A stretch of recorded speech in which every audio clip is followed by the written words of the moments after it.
ነዚፍ ጀማል እባላለሁ። የአድዋ ድል መታሰቢያ ኮሚኒኬሽን ዳይሬክተር ነኝ።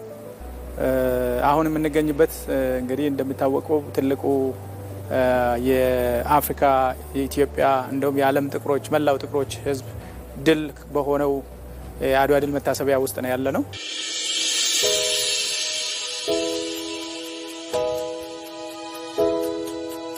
ሁለተኛ ዓመቱ ነው ተመርቆ ወደ ስራ ከገባ። በሁለት ዓመት ውስጥ እንግዲህ በጣም ትልልቅ እንግዶች የመጡበት በጣም ብዙ ህዝብ በመቶ ሺዎች የሚቆጠሩ ኢትዮጵያውያንና ኢትዮጵያዊ ያልሆኑ የውጭ ሀገር ዜጎች የጎበኙት ብዙ የኢትዮጵያን ጀግንነት ታሪክ እየነገረ ያለ ብዙ የዲፕሎማቲክ ሴንተር ሆኖ የዲፕሎማሲ ማዕከል ሆኖ እያገለገለ ያለ ታላላቅ የሀገር መሪዎች ኢትዮጵያን የረገጡ መሪዎች ሁሉ የመጡበትና እንዲሁ የአበባ ጉንጉን ያስቀመጡበት ሙዚየሙን የጎበኙበት ማዕከል ውስጥ ነው ያለ ነው። በአድዋ ድል ወራሪውን ጣሊያን ብቻ አይደለም ያሸነፍ ነው፣ ሀሳቡንም ጭምር ነው ያሸነፍ ነውና ሀሳቡን ስለ ቅኝ ግዢን ነው ያሸነፍ ነው። ከድሉ 127 ዓመት በኋላ ታሪኩን የሚመጥን ሰው ስለ አድዋ ማወቅ ቢፈልግ የአድዋ ጀግኖችን ታሪክ መስማት ቢፈልግ የኢትዮጵያን አሸናፊነትና የአንድነት ውጤት ማየት ቢፈልግ የሚመጣበት ማዕከል ስለሆነ አንድነትን ያስተምራል፣ የሀገር ፍቅርን ያስተምራል።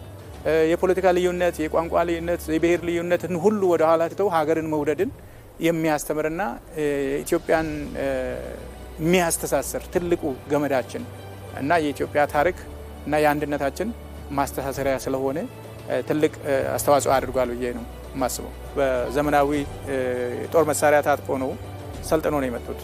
በተቃራኒው የኢትዮጵያውያንን ስታይ የሰለጠነ ወታደር አልነበረም፣ ዘመናዊ መሳሪያዎች አልነበሩንም፣ የተዘጋጀ ወታደር አልነበረም። ተወረረን ተብሎ ዳግማዊ አፄ ምኒልክ መልእክት ሳያስተላልፉ እነዚህ 12ቱ ጀግኖች ሐውልት የተሰራላቸውን ጀግኖች ስታስባቸው ከተለያየ አካባቢ የመጡ ከተለያየ ብሔር የተውጣጡ ናቸው።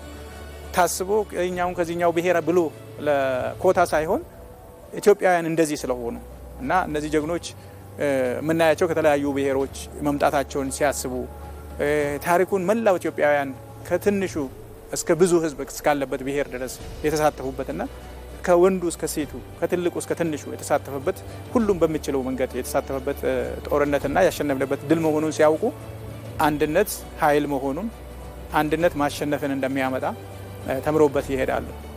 አፍሪካውያንን ደግሞ የሚያስደንቅ እንዴት ቻላችሁ ይሄንን ማድረግ ብሎ ነው የሚጠይቁ። ያኔ ስንመልስ እኛ በአንድነት ስለቆመን በወኔ ባልገዛም ባይነት በአንድነት ስለቆመን ማሸነፍ ችለናል እና አንድነት ትልቅ ኃይል መሆኑን ሁሉም እዚህ የመጣ ሰው ተረድቶት ይሄዳል። አንደኛው እዚህ የሚፈጠረው የትክክለኛው ትርክት ግንባታ ነው። ትክክለኛ ትርክት ስንል እንደሚታወቀው አድዋ ድል ላይ የተለያዩ ቡድኖች የተለያየ አመላከት የተለያየ ታሪክ ነው የተጻፈው።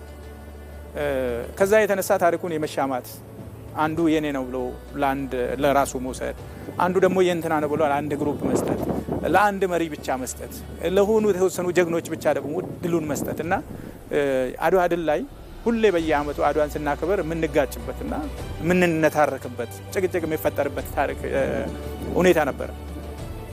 ይሄ ሴንተር ይሄ ማዕከል መገንባቱ ግን ከአንድ አካባቢ የኢትዮጵያዊነትን ትርክት አድዋ ድልን ያሸነፍነው በአንድነት ሁሉም ብሔር ብሔረሰቦች ተሳትፎበት እንጂ የአንድ መሪ ብቻም ድል አይደለም፣ የተወሰኑ ጀግኖች ብቻም ድል አይደለም፣ የተወሰነ ብሔር ብቻም ድል አይደለም።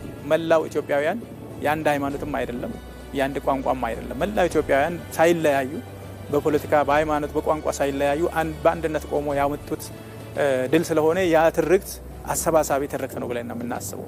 የአንድነትን የሚፈጠር አንድነታችንን የሚያጠናክር ትርክት ስለሆነ የትርክት አመለካከትንም ይቀይራል ማለት አስተሳሰብ ለኢትዮጵያ አንድነት ያላቸውን ለነበረን ታሪክ ያላቸውንም አመለካከት ይቀይራል ማለት ነው። ትልቅ በሀገር ግንባታ ውስጥ ትልቅ መሰረት የጣለ ተቋም ነው የአድዋ ድል።